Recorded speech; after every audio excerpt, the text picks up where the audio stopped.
Hey guys. So this is a future Necro here. I screwed up the microphone input that I had when I first recorded this.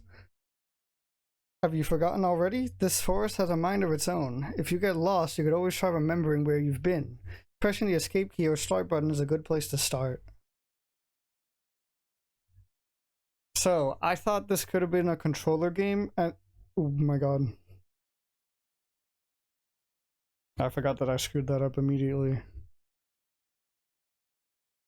Martus. Okay, so I thought this would be a controller game, so my mic was plugged in the one spot that my controller cooperates with, so I had to move it, but apparently I had to make sure Streamlabs had the right input again. So what ended up happening is there was just none of my voice. So now I'm here giving some kind of like sports commentary, basically. Get out of here, you father. I don't know how the hell my sperm turned into that goofy ass spider looking thing. Bob, the kids and I miss you more every day. The twins and Amy have started their next school year here at home. Amy keeps asking when she's going to be allowed to go to real school. I think she's getting cabin fever. The twins are having no problems occupying their time. Yesterday they came in with their hands covered in blood. I guess they found a dead deer and thought it would be a good idea to touch it. I think we might have a coyote problem because when I went out with them to look at the dead deer, it was a pretty gruesome sight. All this just a day after the twins' birthday party. Can't wait till you come home. So I'm guessing that was also the white spider dude.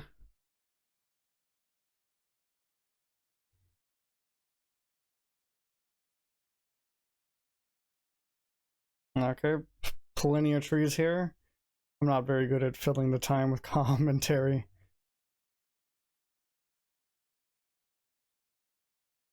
I can't make out what he says on that time. Does he show up on this one too? Oh, he actually does. What the pop it?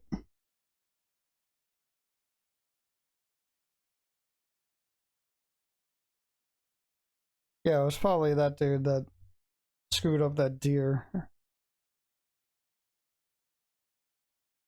Alright, cool. Let me just hobble on over, follow the spider dude. Nothing will go wrong. Not like I'll kill the next deer or something.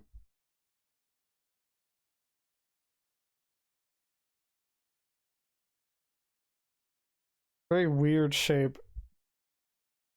Get crucified, rocks.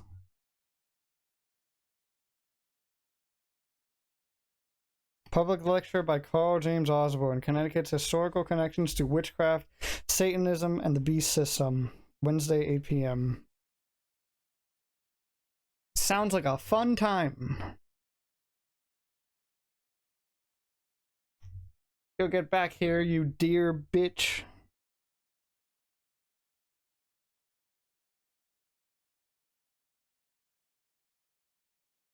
You know, I don't think I would want to worship someone like you. I'll just be completely honest. I do not want to worship someone like you.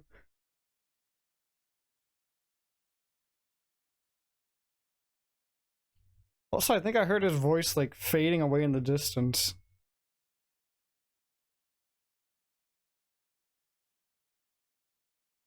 So I ended up cutting a lot of this stuff, but some of it's still there. I tried to just keep in the important stuff. I caught some people walking through the woods around the house last week. Not kids, just regular adults. Told me they got lost while hiking. I pointed them back towards the road. The whole thing just didn't feel right. I think I should go dig up Bob's rifle out of storage. Those guys are probably part of the cult.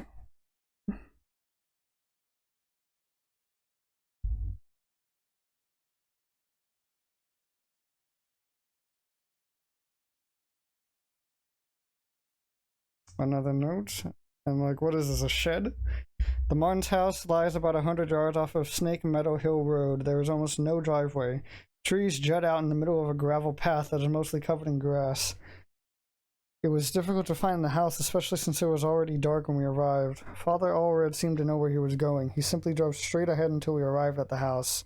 In the headlights, I saw an old shed off to the right of the path. Father Allred explained that he would rather perform the exorcism away from the house, but the Martins had insisted that Amy remain inside. He complained that having the family present makes it difficult to proceed with elements of the rite that may seem harsh to the layperson. In other words, the getting exorcised is painful, and they don't want the parents to see that.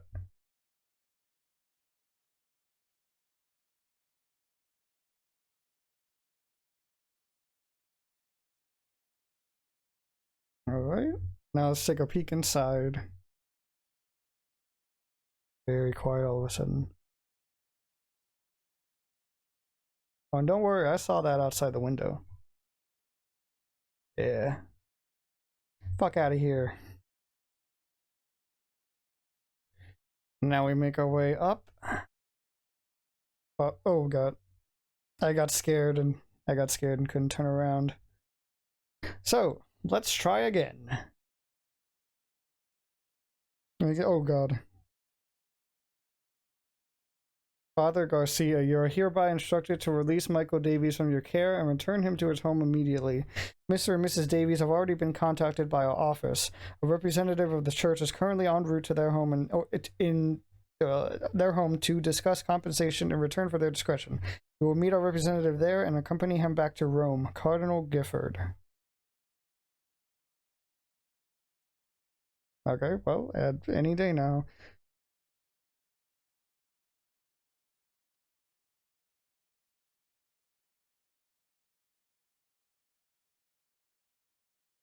Alright, we got another one. Mr. Martin, it has taken longer than expected registering the markers on your property as a historical cemetery. Our office has had difficulty identifying who was buried there. The inscriptions on the gravestones are written in a language that we cannot identify. I've sent the gravestone rubbings to some of my peers at the University of Connecticut. I will reach out to you when I get a response from them. All the best, Daryl Henderson. Okay. Was there, like, could I exercise the tree? Yep, I could. Alrighty. Today I noticed Amy's favorite tree looks like it's dying. All the needles are falling off it and the bark is peeling. I guess I'm more upset about it than Amy is. She is totally absorbed in her volunteer work at the clinic. I guess it's good that she found something she's passionate about, but I've gotten ugly looks from some of the women at the book club. Kathy and her religious friends won't even talk to me anymore. So, yeah, those are probably the two kids. And I still don't know what that is. I don't know what that is on the ground. I guess it's some kind of animal or something. Oh, exercising the well. You're invited. Come celebrate Nate and Jason's 6th birthday, Saturday, May 3rd, 12 to 4. Turn right, blah blah blah, straight past the well.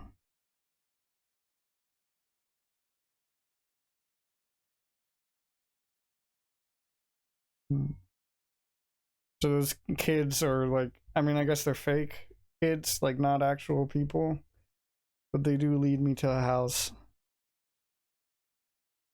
So what's going on here is Amy got possessed by a demon basically. And then they were trying to exorcise her, but then something went wrong. And basically I came back to finish the job. And I tried looking around here if there's anywhere else to go. But there's not.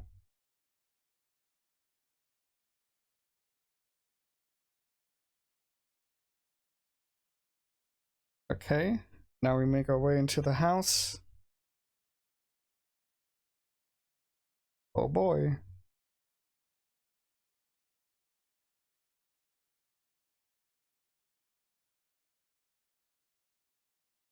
Alright, exercise the family photo. Alright, well, seems normal to me. I'm sure nothing went wrong here.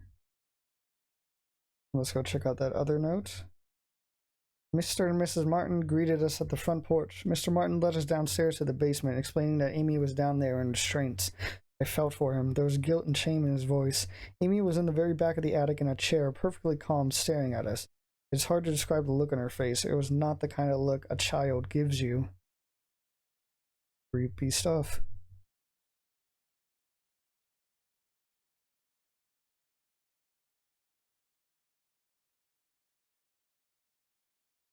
Not a whole lot here. There is something behind me in the mirror.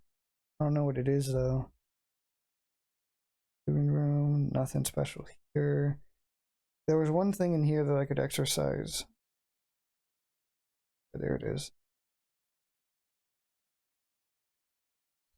Beautiful drawing, where absolutely nothing has gone wrong. Now we make our way to the basement. A bunch of boxes over there on the left, and there's a blood trail at the very left. Didn't notice that before. I thought I could get in there, but I couldn't. But I'm pretty sure I cut all that out. Yep, now we went up. Dear Amy, thanks for writing. It really brightened my day hearing from you. In your letter, you asked what's the weirdest thing I've seen as a missionary. The area we are working in has a lot of folks who practice Kimbamba. It's what you might call a pagan religion. It's kind of a mix of Catholic and African religions. One of the saints they worship is San La Muerte, or Saint Death. Yesterday we talked to a boy about 15. When we asked him if he had ever prayed, he said, no, but I have prayed to San La Muerte. He told us about a time when he stayed over at his cousin's house, and according to him, they prayed to some figures of San La Muerte, and the figures made things in the house move around. He got real quiet and scared looking after that. We told him he could pray to God and that God wouldn't make him feel scared like that. We invited him to church, but he hasn't come yet. I need to wrap this letter up and get back to work. See you in 4 months, Leighton. I got no idea who Leighton is either, by the way. Other than he's some kind of missionary. Right? Why were there mannequins there? Who left those there and why? Amy's parents could not endure witnessing the proceedings of the rite for long. Mrs. Martin was hysterical, and the thing that was inside Amy was feeding off of the fear. Father Allred asked me to take the Martins upstairs. I was physically worn out, but managed to get them back up the stairs into the kitchen. Amy was screaming, "Mother, Mother," the whole time. Finally, I got them to sit with me at the kitchen table. After a few minutes, we couldn't hear much of anything down in the basement, so I went down to check on things. I found Father Allred lying on his back, unconscious, with his arms spread out wide. Amy was not in the chair. You know, they said unconscious specifically. I'm going to go out on a limb and say Father Allred is not actually dead. Oh shit. So, I ended up deciding to just immediately leave, which would be the smart thing to do, right? You would think it's the smart thing to do. And so I just keep running and running. And nothing actually happened. So I explored around a little bit. And I saw that blood trail into the door. Don't really know why that was there. And not a blood trail anywhere else. Seems kind of strange. And so yeah, there's a couple other rooms I hadn't actually checked. Bob must be stationed somewhere in the Middle East because he sent over this weird looking doll for Amy's birthday. I'll ask Anish about it next time we have book club. She looks like she could be from over there. Amy didn't seem excited to see the doll. I think she would rather have a phone instead. Or maybe seeing a baby doll makes her feel self-conscious about working in the clinic.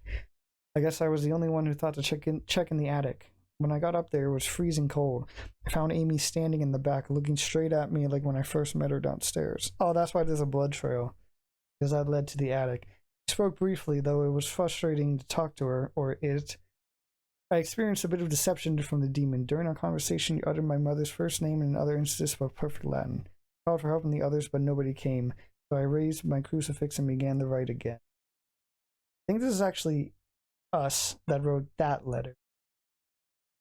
Because we were here the first time they tried to exorcise Amy.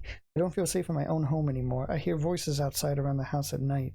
I don't let the twins go out in the woods to play because I'm afraid of what's out there. The house itself feels stressed, distorted, slanted somehow. It's like I'm walking through a carnival funhouse.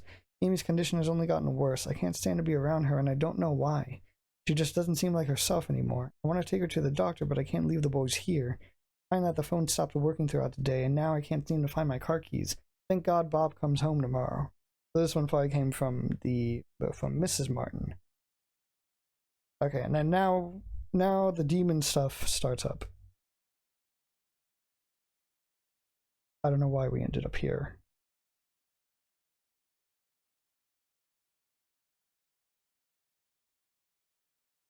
She is here.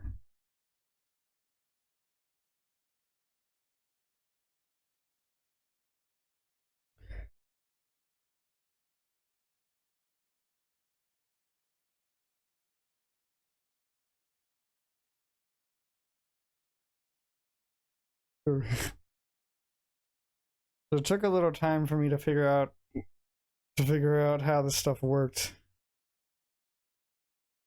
But yeah, I decided to keep some of the deaths in because I didn't feel like being like, oh wow, look at me, I got it the first try, definitely.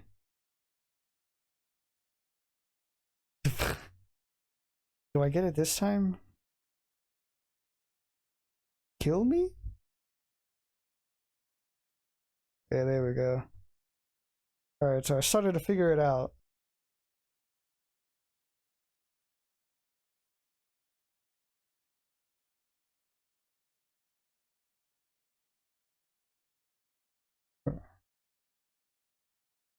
Alright. But yeah, that one got me by surprise. I thought it would come up later. That one got me by surprise. And that one too, honestly, because the first symbol was in the rug and it was hard to see. That one I kind of fucked up because I decided to wait a little too long. Alrighty, and after a bunch more deaths and stuff, now we finally move on. Molly, the church might contact you in a few days to tell you their version of what happened to me. I want you to hear it from me first. A year ago, I was involved in the exorcism of Amy Martin. What they said in the papers about what happened isn't true. She blanked my superior, I'm guessing she killed my superior father Allred with something. When I confronted her, she blank managed to cut the power to the house and I'm guessing killed her own parents with their own something. I have to go back to that house. The nightmares I'm having are real. She's still there waiting for me. I can still help her. If I don't come back, know that I love you and I'm sorry. John. I'm pretty sure we're John. We have to be John. Yeah. Ooh, the crosses are spinning around. So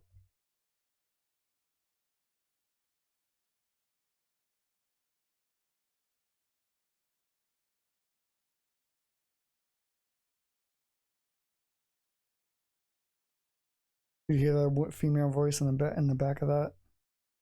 Get exercised, bitch.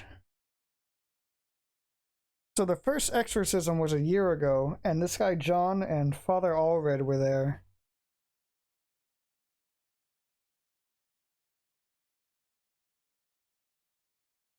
And things didn't really go well. Father Allred is probably dead, even though I guess that he won't be dead. Maybe I'll be proven wrong anyway. There, the top, yeah, there you go. Yeah, I was surprised by that.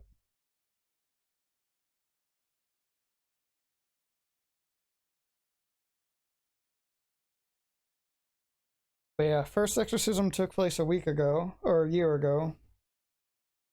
And John was still having nightmares, and now he's got to come back and finish it. And you know, I thought I wouldn't fall for the same trick twice, but I did.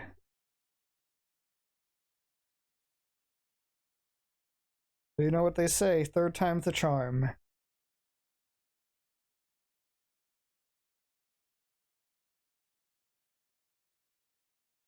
One, the left one.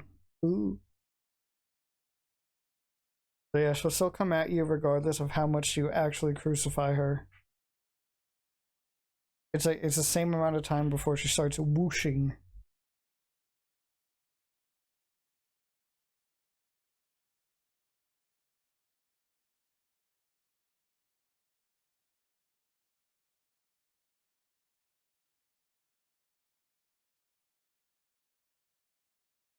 Look out, Father John!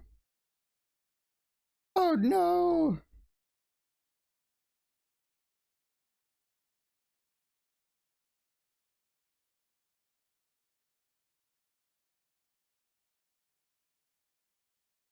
Look out! Whoa!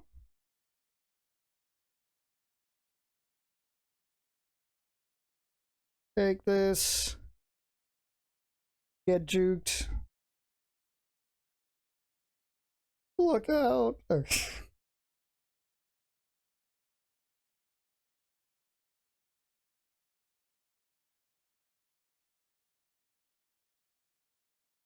Oh god, that was close. There we go. Ooh. Ooh. I don't know how I just didn't get caught on that. Or that, honestly. Like, I got real lucky.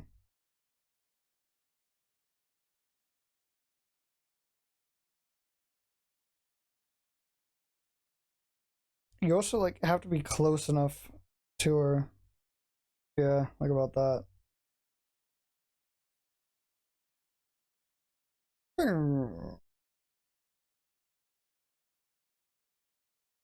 Yep, I fucked that. Take two. I don't know how I got caught on that. Alright, take three.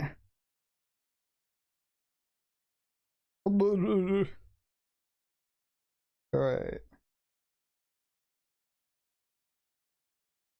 Take that. Good riddance. Alright. Because you fell out of the attic. This is the opening ceremony. This is the ceremony for opening the asterisk. Let no brother or sister utter it. Prepare the asterisk. Use the right index finger to draw the signs of the asterisk on the floor. Bring an impure vessel to the signs of the asterisk.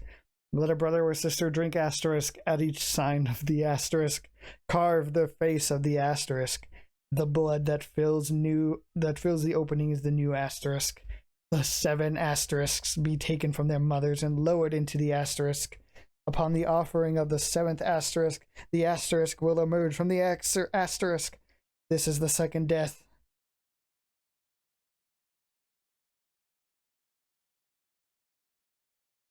Relic. I understand. So instead of grabbing the gun, I just... Yeah. Yeah. This time. Yeah. Miss. That one I took too long. Fair enough. Buddy, a puppy. Yeah, I looked around and I found this guy. So, like, fuck it. Let's kill him, I guess.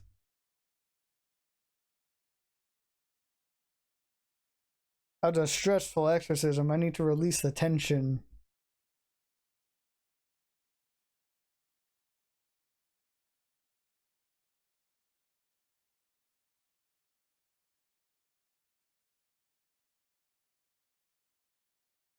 Father. I don't fully understand, like, how that guy got, like, possessed. Esteemed Cardinal Gifford, with all due respect, you cannot grasp the importance of the work I am doing for young Michael without being present here. Michael needs my help now more than ever. In the past few weeks, I have made great progress with Michael's affliction. Nevertheless, whatever darkness is inside of him fights back with increasing ferocity. We must not let up the fight against the enemy at such a critical time. That was pretty fast this time. There is another reason why I dare not return Michael to his family nor let them see him. The darkness inside him afflicts his soul, but it also causes a terrible strain on his body. So that there may be no mistaking what I mean, I have enclosed a photograph of young Michael during one of our sessions. The photograph is missing. His family knows. Okay, so maybe...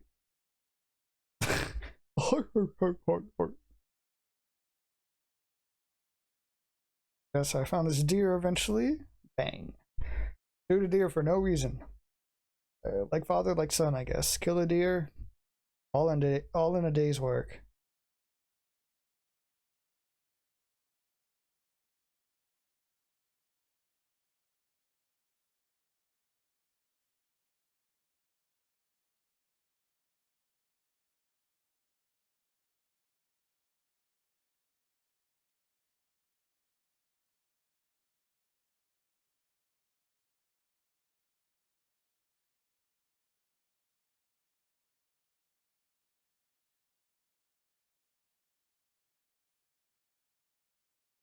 Yeah, that one creeped me out the most.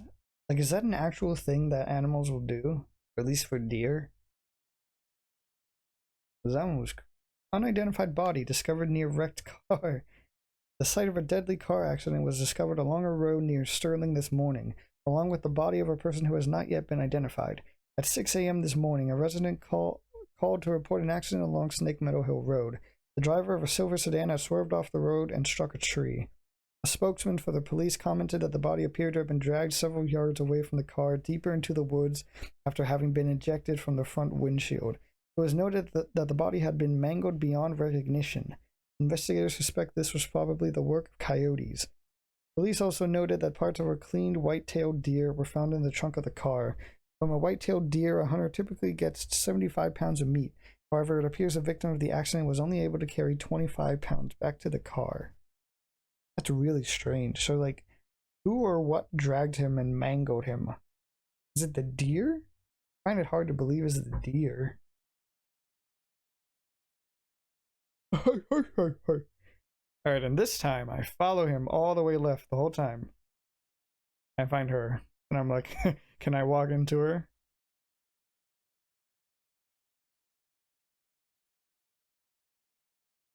I'm a little surprised she actually. I'm a little surprised she didn't just do anything. She just stood there.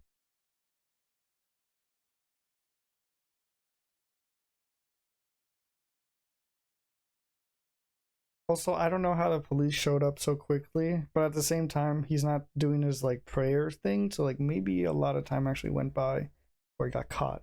Police arrest man accused of murdering missing girl. New York man is in custody after he confessed to the murder of a Sterling girl who had been missing. John Ward of it is John. It is John. John Ward of Palmyra was pulled over on Snake Meadow Hill Road last night after a state trooper reported hearing a gunshot. Okay, no, never mind. They work quick. The officer thought it might be poachers. The officer said Ward was acting nervous and suspicious after being pulled over. When questioned, Ward repeatedly said, "I've killed her." According to the police report, the officer called for backup after Ward became increasingly upset, saying repeatedly that there was a demon inside her. Ward was taken to Sterling Police Headquarters for further questioning. Ward then confessed to authorities that he shot and killed Amy Martin, a 17-year-old girl who had been missing for 9 days after escaping from a mental institution. After a brief search, police located Amy's body in the woods near the now abandoned Martin home. In addition to receiving a gunshot wound to the stomach, Amy showed injuries suggesting that she had been thrown out of the second-story window of the house. An officer who helped recover the body told reporters that Amy's face had been mutilated in a very brutal manner. Ward was found dressed as a priest when he was pulled over. It is suspected that he impersonated a priest to gain his victim's trust after Catholic authorities in Rome confirmed that Ward was not an ordained minister. The rest of the article is missing. I'm guessing Ward wasn't an ordained minister anymore because like a year went by and he had nightmares and stuff and he couldn't handle it. Something like that. And Amy, after the failed exorcism, I have no idea what that thing is still to this day. I'll finish my point later.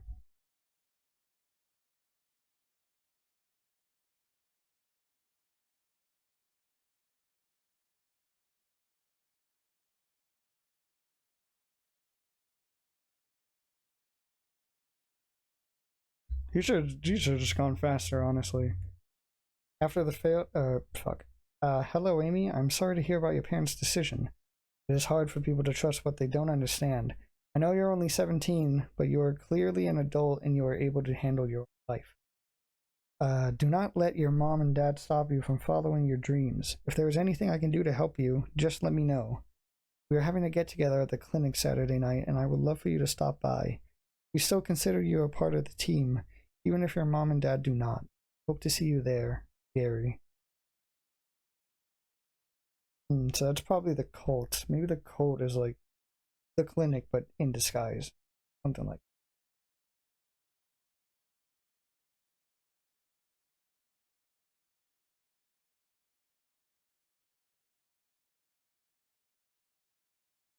I think it's kind of bullshit that I missed every time I tried it on my own. But yeah, there's 5 endings. There's 5 endings, and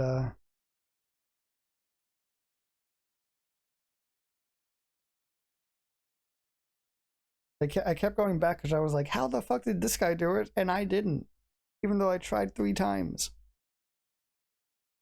I was like slightly ticked off over that.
Yeah, baby! The true ending that I definitely got. That I definitely didn't look up a YouTube video for. Police animal experts investigate chupacabra remains found near Sterling. Sterling PD is enlisting the help of local animal experts from the University of Connecticut after the remains of an unidentified animal were found near Sterling. The remains of an animal, which some residents are calling a chupacabra, were discovered on Snake Meadow Hill Road by a motorist yesterday. The animal had apparently been struck by a vehicle and parts of its carcass were scattered across the road. Police say they initially investigated the gruesome scene because the motorist who discovered the remains had told them they appeared to be of a person. After arriving at the scene, police concluded that the remains were of some kind of animal. As a matter of public safety, we want to be sure about what exactly we're dealing with here, said a Sterling police spokesman. This is clearly not a deer or a coyote. If it's a mountain lion or exotic pet that escaped from its owners, or an animal with rabies, we need to know about it.